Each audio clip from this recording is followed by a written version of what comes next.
Hi, it's Anne. Thanks for stopping by.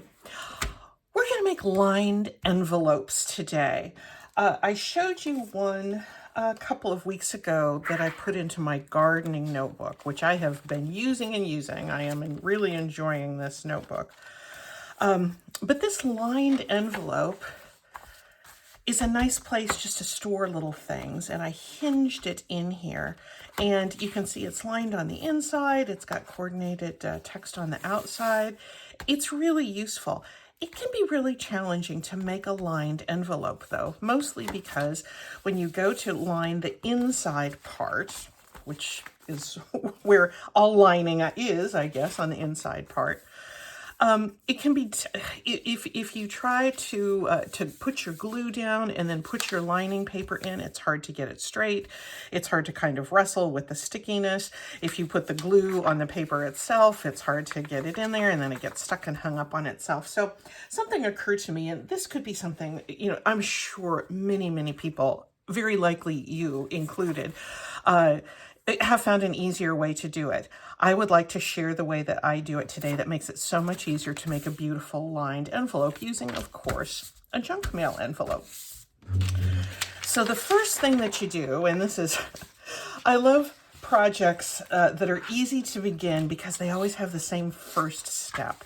The first thing I'm going to do is I'm going to slice just a little bit off of the sides. And in fact, it is such a little bit that I'm going to bring you in closer so that you can see. There we go.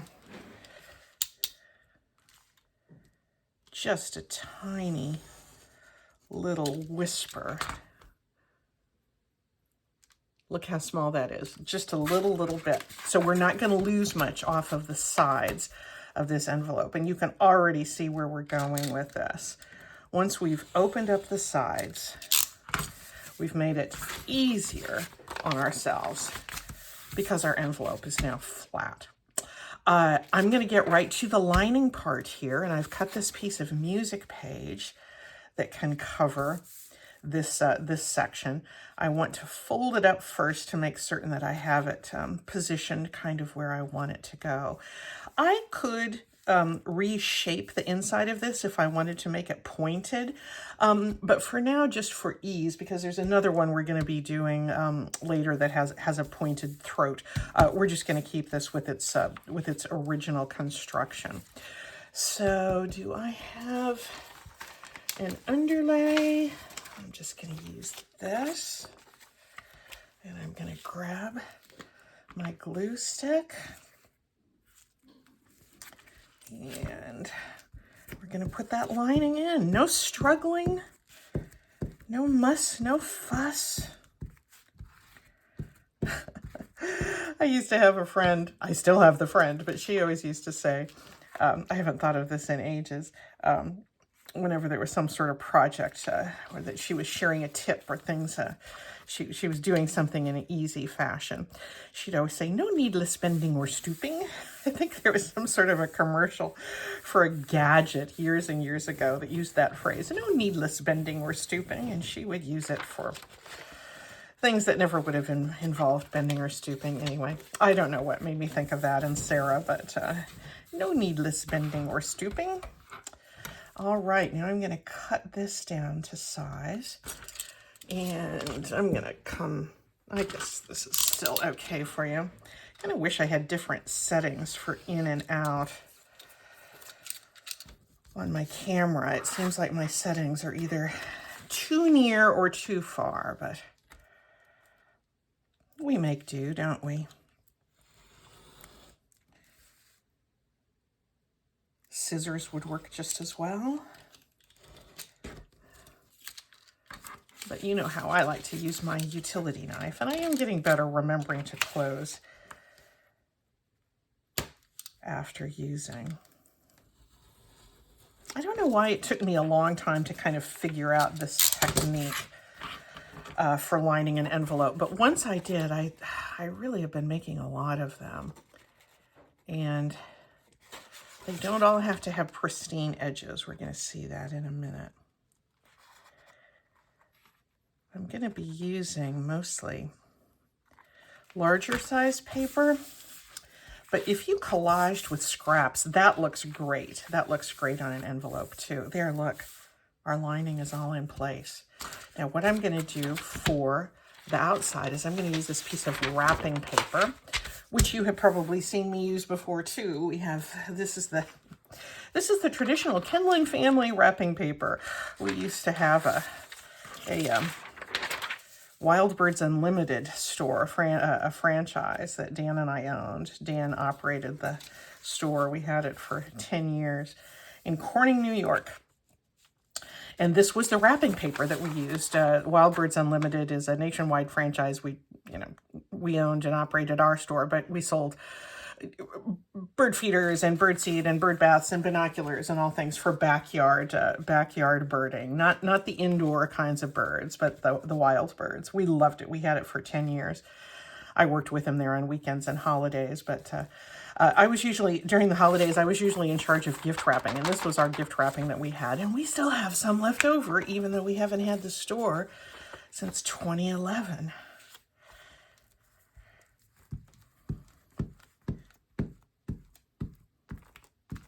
Just a little glue stick. I continue to go through the glue stick at a rapid pace. Last week I had a request for a nonprofit board retreat to make 10 of our little notebooks for the little junk mail envelope notebooks that you've seen me make before. I had an order to make 10 of them. Well, I had a request to make 10 of them. And I did so, but oh man, I used a lot of glue stick last week. But they all liked their notebooks, so that's what, it was a successful project in that manner. Okay, I'm gonna glue down a couple of those little tabby edges.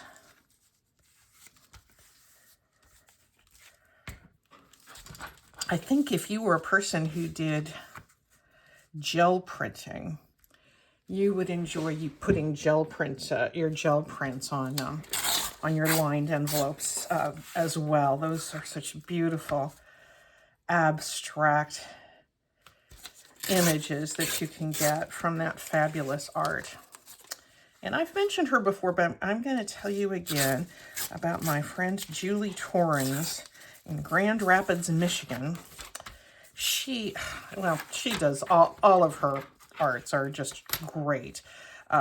She's a watercolor artist. She's a really interesting junk journal artist as well. She just finished just the most fabulous junk journal with an urban theme, using all kinds of really interesting city architecture and, images of city maps, and just the vitality of a city was just infused in this wonderful journal that Julie did. But she is really, really good at the gel printing, and she has inspired me so much. My gel printing is not camera ready. Not camera ready yet. Perhaps it will be sometime, but if you're interested in things like this, and just listening to a really, really nice person, please go subscribe to Julie and tell her I sent you. She's getting very, very close to her 1,000 subscriber mark, and as we know in YouTube world, that 1,000 subscriber mark is really significant.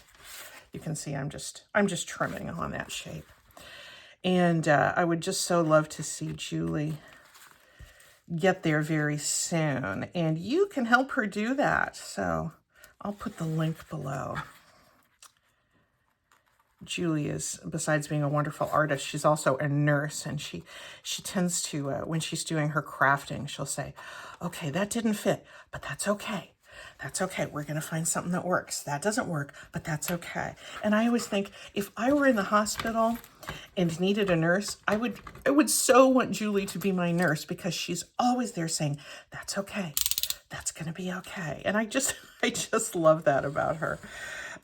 Anyway, Julie Torrens, please help her reach her next milestone. for YouTube subscribing.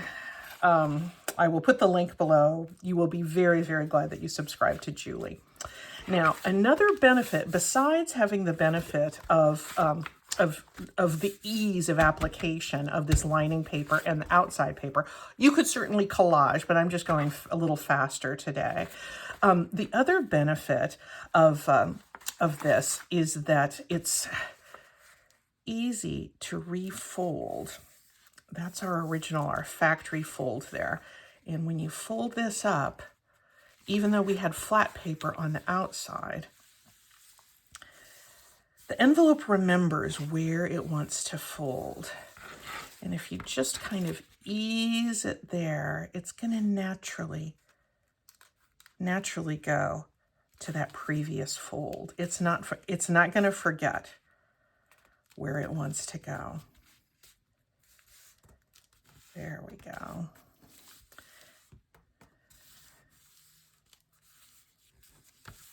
And where's my bone folder? Ease it along because we have added 2 extra thicknesses of paper here, so it needs just a little bit of encouragement. I'm going to get out my art glitter glue and go along the edge where I didn't quite get my glue stick all the way to the edge, but this is basically it. And you can see how just cutting that little bit of the edge off of your original junk mail envelope makes it so easy to put that lining paper in. And then doesn't it look beautiful once it's all lined up again? Before I glue the edges, because that's, that's our final thing. That's our, repairing step. I often, if I'm making a lined envelope, put a little bit of a clasp in there so I can tuck that flap in. And so I have a little piece of dictionary page, and you can see I've punched many a hole out of this. And I just have my 1-inch punch. This is a Mod Podged piece of dictionary page on a piece of lightweight cardstock. And that makes a really nice clasp.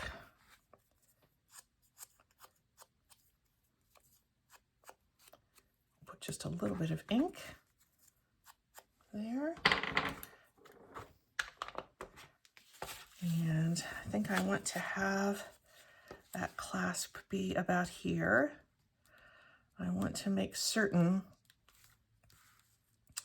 that the center, I'm going to attach it with a brad, and I want to make certain that that brad is to the left, in this case the left of this flap, so that the flap can go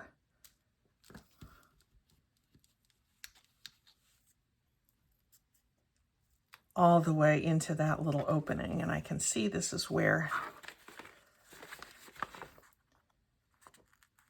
that went through. And I have a little brad here.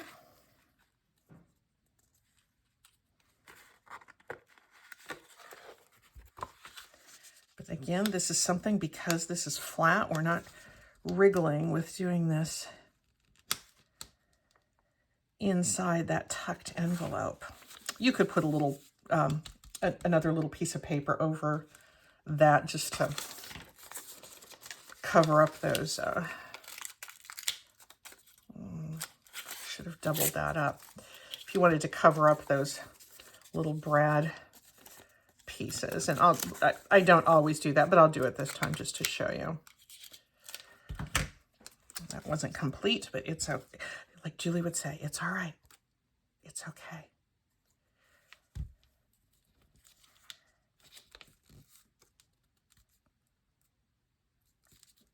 There we are. Now things won't catch. I think I'm going to go ahead and ink here. Because again, while it's flat, while it's open, it's a little bit easier to ink that inside edge. And the rest I can do after I've put it back together again. Here's our glue.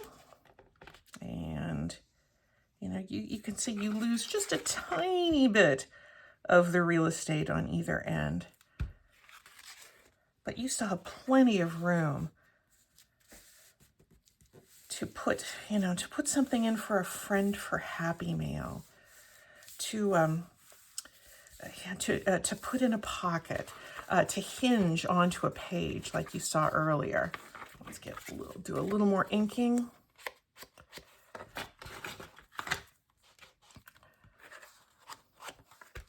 I'm using Vintage Photo as the color of this Tim Holtz Distress Ink. It is something everybody who has been in the junk journal world for more than a week, I think, is familiar with, but maybe you're new. I have a lot of new people who are new to the craft that have been joining me here recently, and I'm so thrilled about that. A lot of card makers are jumping on board.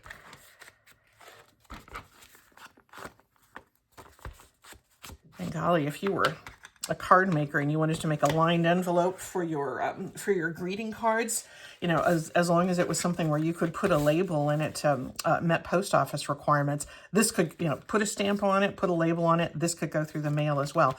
You'd need to secure it in the back. You wouldn't want to have this open foldy thing. But here's how this can stay closed. And once it's in a journal, in a pocket, you know, in a tuck spot, maybe clipped in, it's just a really, really nice little addition.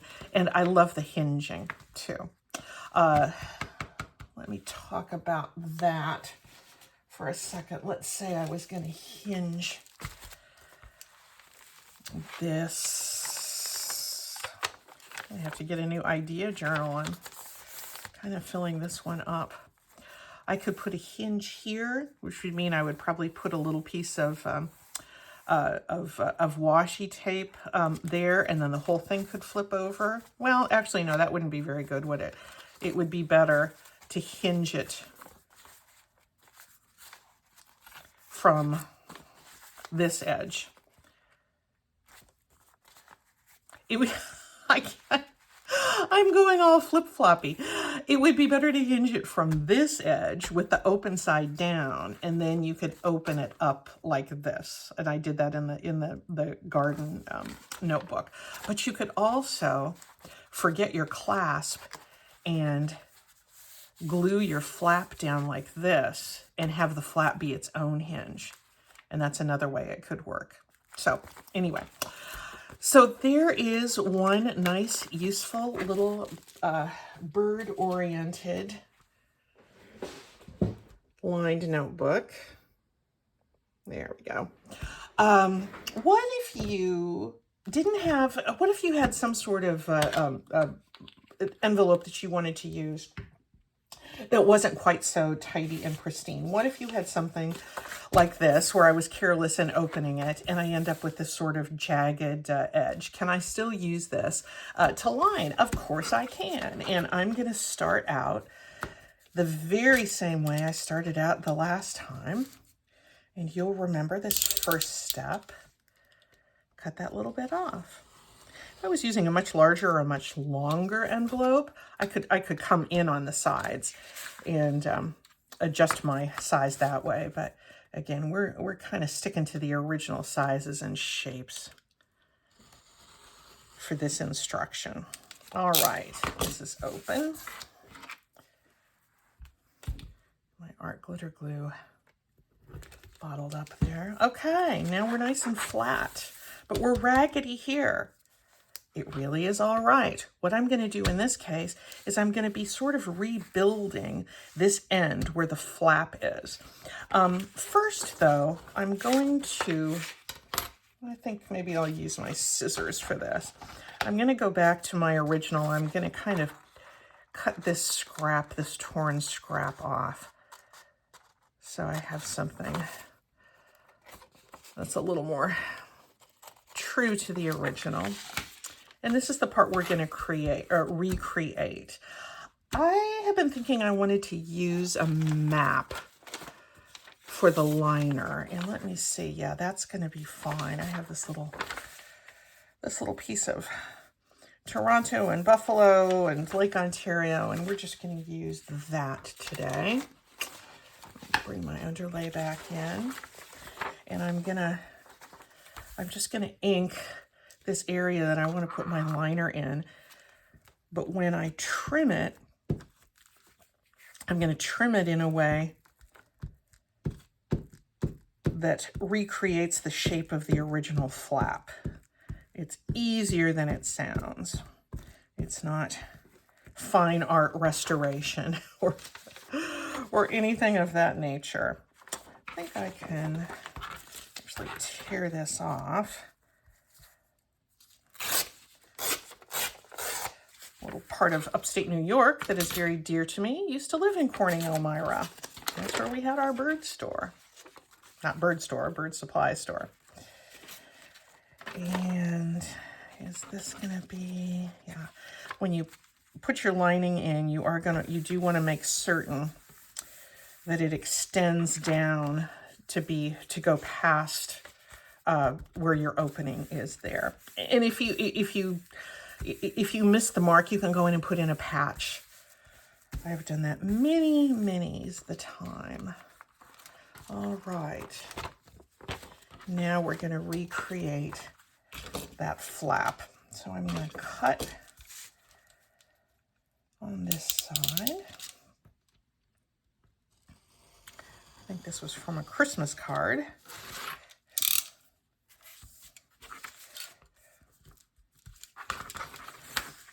And we'll trim this side. Now this is the original angle. So I'm going to put my ruler there following that angle. And I'm going to cut this right up next to the edge of my ruler.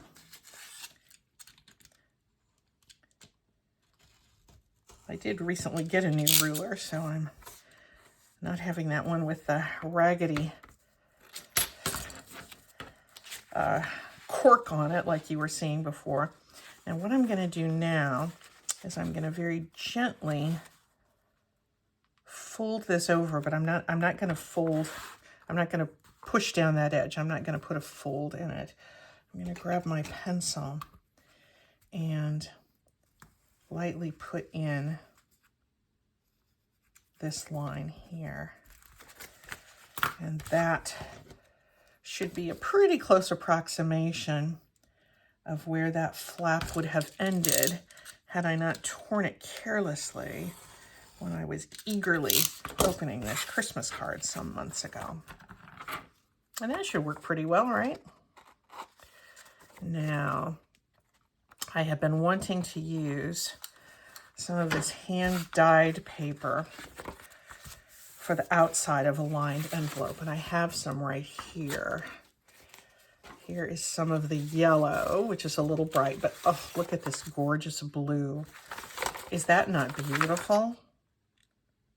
Oh, I really love this. I've been using this a lot on my journal pages too. It's so nice to write on. I choose the ones that are a little flatter, a little less wrinkled for writing on, because there's just something about the surface of these to write. It's just yummy.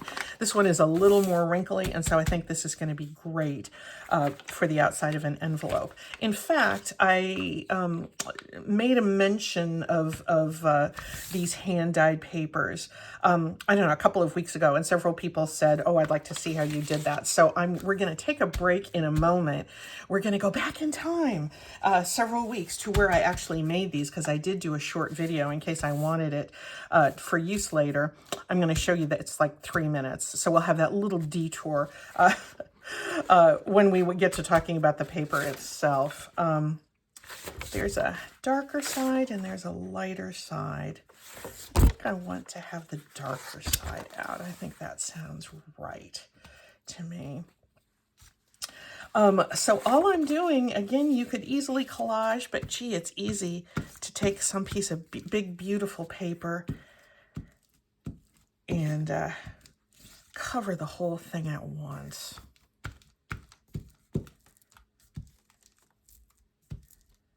With our friend, the glue stick.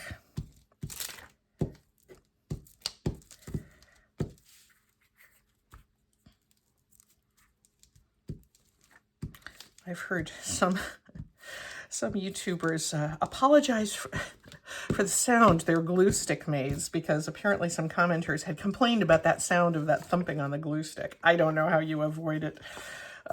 It's just going to kind of be there. I'm going to get this lined up here as good as I can.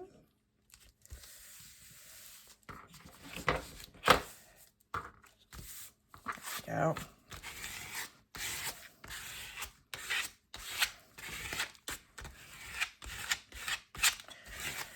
And let's trim this up,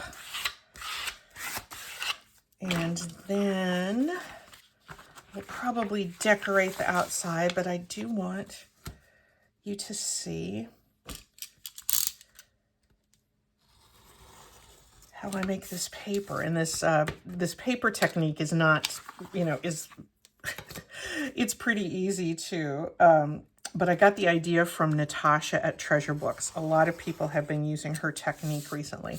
Natasha used leftover Easter egg dye. I'll show you what I used. I used her technique, but I used these little packets of fabric dye that came in a tie-dye kit that I was using with my little grandson. They've been sitting around for a couple of years because he and I had, several summers ago, I think it was the summer he was 5, we did a lot of tie-dyeing outside that summer. And because we were all vaccinated and everything by that point, but we were still trying to do things outside as much as we could for, well, it was just great to be outside, but also was more sensible during that summer of 2021. Anyway, those dyes have been sitting around for a while. And I thought maybe I could use those instead of going out to buy Easter egg dye. Those tie-dye kits are, I'm sure I got mine at Joann's in the kids craft section, especially in the summertime. They're easily found and they're not expensive at all. So I would recommend using them. I suppose you could use food color too. It seems like kind of an expensive way to go, but anyway, the process is easy. Let me just trim this. We'll fold this up, and then you can go to my back porch for a few minutes. There we go. And there's that fold, and here's this fold. I've been doing a lot of inking this morning. My nails show it, don't they? There we go. There's our nice lined envelope. And I'm going to leave it like this because I have an idea for how I want to decorate this side. But let's take a little break from the envelope project, and let's look at how these papers came together. Okay, let's see how this goes. We're going to try a little yellow here. I've done turquoise already. Don't really want to do purple right now. I'm just going to put a little bit of this dye powder in here, and this is just a lid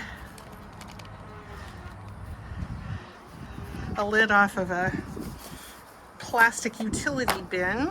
And of course the wind's picking up now.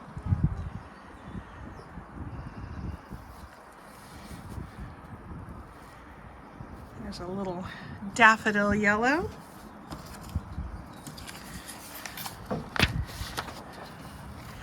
I don't want to make too much.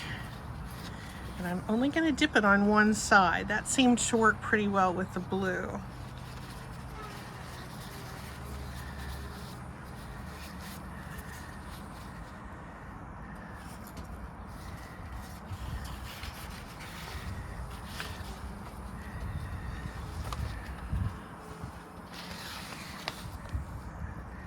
You can hear all the neighborhood noises on this beautiful day. We're also excited that it's warm and sunny. It's a little unusual for April.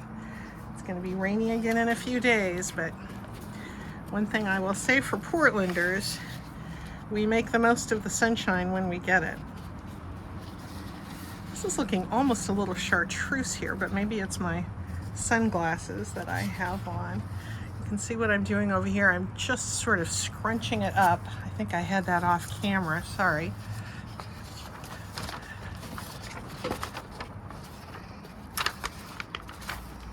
I did.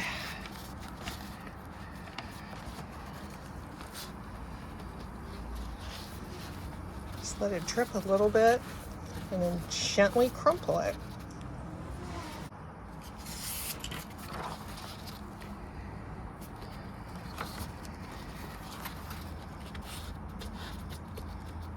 Dipping them on one side only seems to be a little less messy. They get a little less saturated, but the dyed ink that you put on the one side does tend to soak through a little bit more. So I'm just going to let these sit outside in this nice warm sunshine and they will dry nicely. I might do a few more after we're done with this, but I want you to see there's a lot more, many more batches I'm going to be able to get out of that little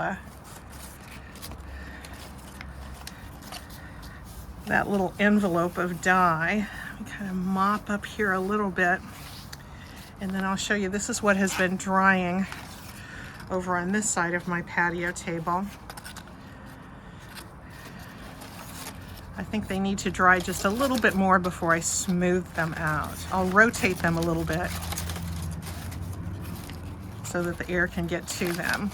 They're not going to blow away. They're going to be fine. Okay, we are back, and you've been on my back porch with me. Let's look at how this has come together. I haven't glued it together yet, but I did put a little clasp on the back. And I do want to decorate the front. You know, you can stamp, you can collage, you can just do, you could just do anything that you fancy. You could, I mean, honestly, you could line the whole thing and put some pockets on it and have it a little bit of a folio. You know, you could glue it down this way on a page and put it together that way. That would be super cute. But anyway, we're sticking with the envelope motif today. And in the interest of trying to be efficient with our time today, I thought I would do a napkin.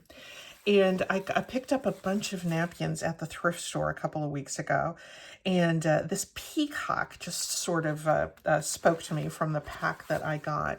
So we will quickly take off the layers of this peacock. And you just put a little bit of tape there. A little bit of moisture on your fingers can help as well.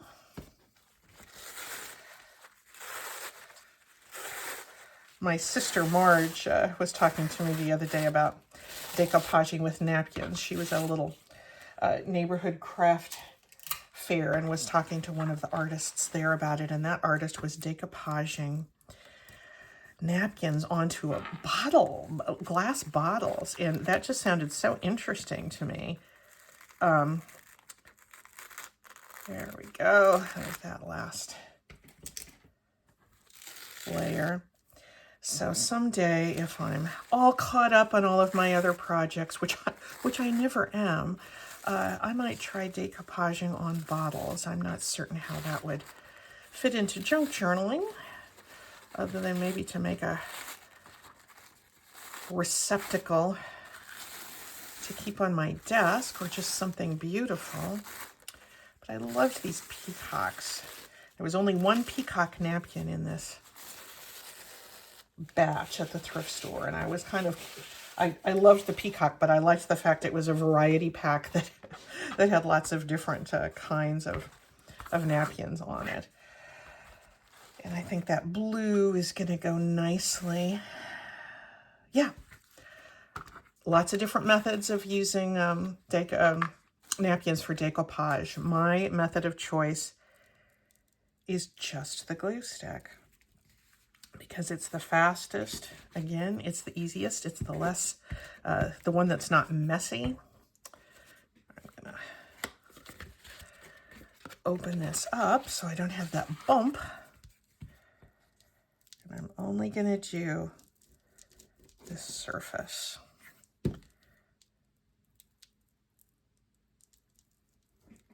Right to that edge. And I'm going to try to be somewhat careful. Oh, who am I kidding? I'm going to try to be a lot careful in laying this down.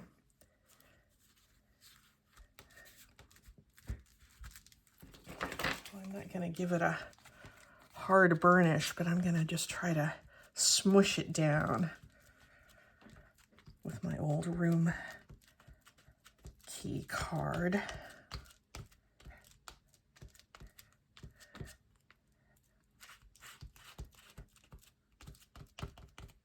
There we go.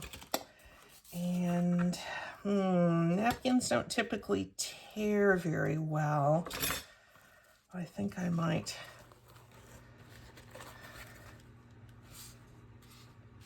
fold it up again and cut.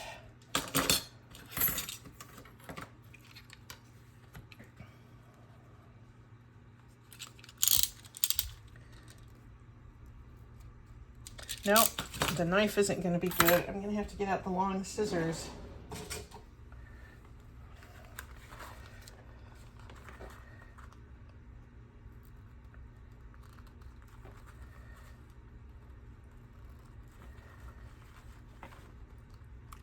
One nice thing about napkins, after they dry, they do tear off easily. This is not quite dry yet.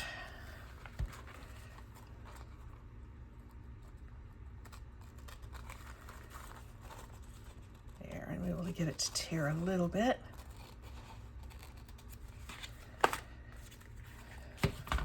I almost could go over the edge here, but I'm going to go flush to the edge of our paper.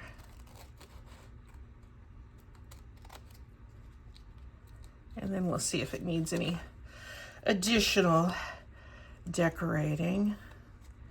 It's hard to think a peacock needs anything more in its midst.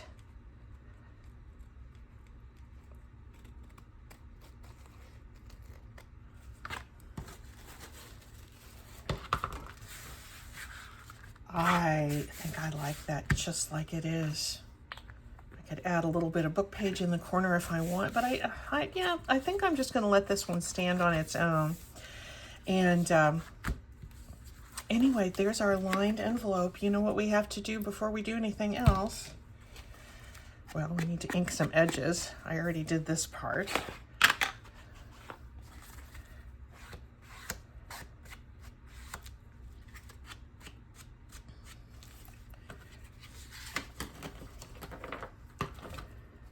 A little bit of additional trimming there to be faithful to the original shape. Now we can do this. And it's going to go from being flat to being a lovely envelope. And you did not have to struggle one little bit to get that paper inside. So we went from something that was headed for the trash bin to something that's going to be beautiful in a journal or tucked in something you mail to one of your friends with all kinds of wonderful treasures and special notes inside. That's it on lined envelopes, guys. It seems almost silly to to have a tutorial on it because it's just so easy. But in case the idea hadn't occurred to you, I hope you enjoy that as well. Here's the one we made earlier. Here's one I made the other day using some of this. This would be good to glue down onto a journal page surface and have to hold some little extra things. They don't have to be fancy either. This one I just used a little piece of decorative paper and a little bit of book page inside. What a nice little lined envelope. So I hope you guys have fun with this, and we'll just see you soon. Bye.